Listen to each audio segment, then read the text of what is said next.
In case of an emergency, a love story in 3 acts.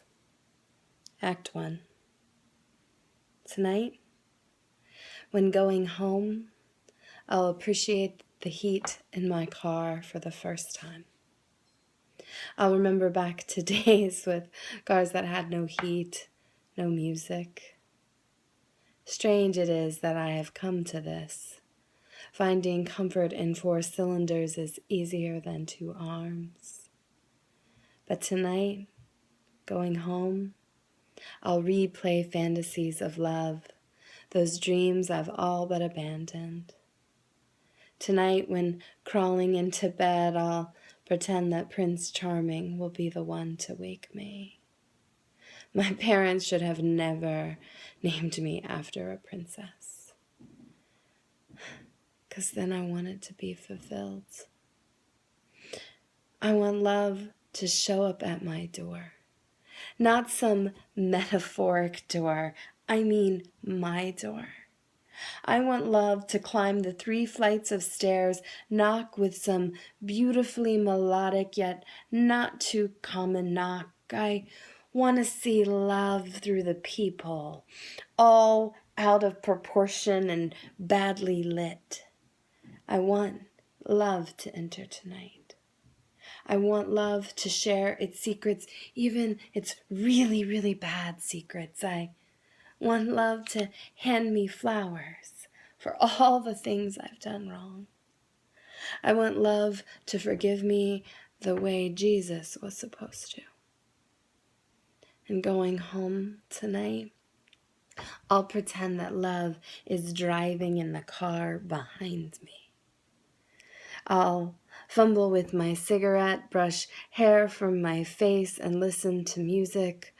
I'll leave early tonight, but I'll drive fast, 'cause the sooner I get home, the sooner love will come and catch me.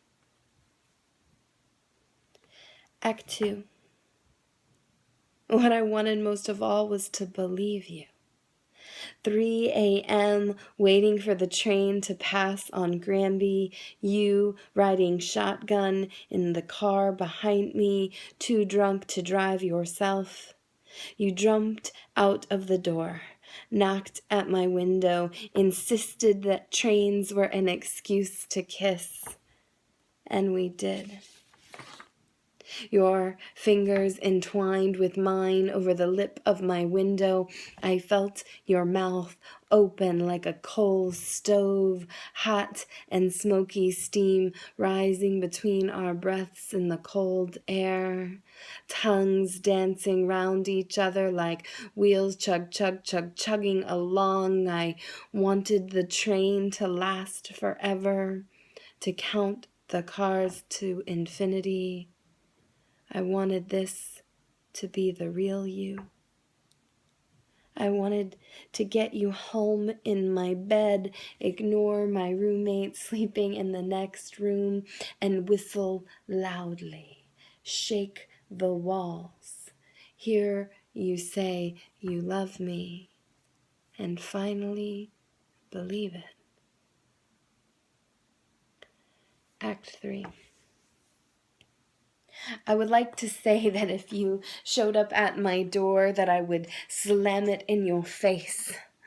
I would blare the blues through the brick walls of my building so I would not be able to hear you leave, hear you speak, whimper, or explain. I would like to say that I would be stoic for the first time in my life, that I would drain the passion inside of me down the stairwell, following you outside like a bass line pumping from a pimped out SUV. But I know myself.